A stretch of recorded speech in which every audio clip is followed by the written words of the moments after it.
Bagaimana software diinstal dalam pikiran bawah sadar? Video sebelum ini menjelaskan bagaimana software terpasang karena lingkungan, karena orang tua.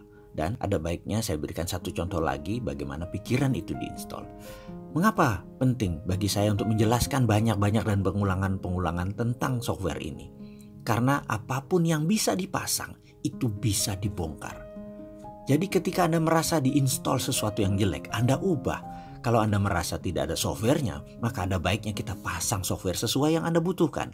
Cara pasang orang tua ke anak, kita bisa beri contoh dengan ilustrasi sebagai berikut. Saya tanya kepada sahabat semua, terutama yang wanita. Perhatikan bayi yang 6 bulan. Misalnya bayi itu adalah anak Anda, keponakan Anda, atau sepupu Anda. Bisakah anak tersebut berbicara? Maka kita semua akan menjawab, bayi tersebut belum bisa berbicara.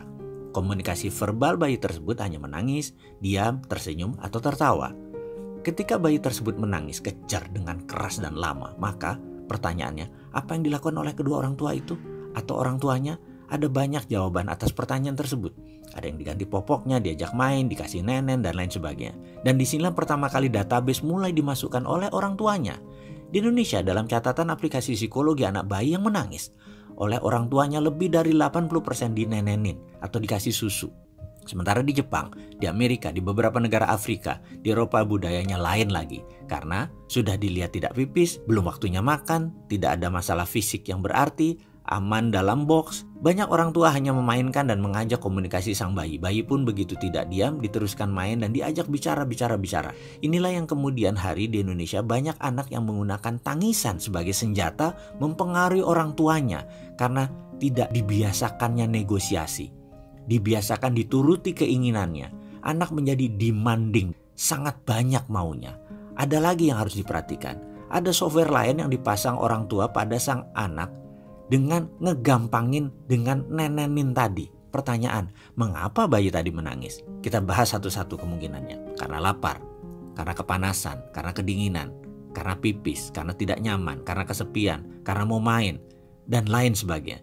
Intinya karena komunikasi belum banyak vocabulary-nya, maka dia menangis. Sekali lagi menangis karena ada masalah. Ini kata kuncinya. Ada masalah. Disinilah software orang tua dipasang ke anak tersebut. Atau dalam bahasa pemrogramannya, kalau diibaratkan otak manusia adalah komputer, disinilah momen di mana orang tua sedang memasang sebuah program. Yaitu 80% orang tua akan meneneni anak tersebut agar terlepas dari masalah yang terjadi. Kesimpulan, programnya begini. Jadi inilah program yang dipasang. Nak, kalau ada masalah dalam hidupmu, masukkan sesuatu ke mulutmu.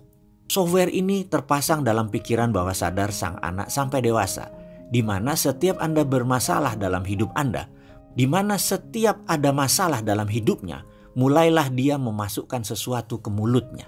Baik itu makanan, minuman, rokok, gigit jari, gigit pensil, apapun dimasukkan ke mulutnya untuk tenang seperti nenen sang ibu. Tidak heran masalah memasukkan ke mulut tadi yang paling banyak adalah makanan. Dan ini membuat populasi manusia Indonesia 35% adalah overweight. Jadi kita sudah mulai paham tentang bagaimana software itu terpasang dalam pikiran. Kita lanjut.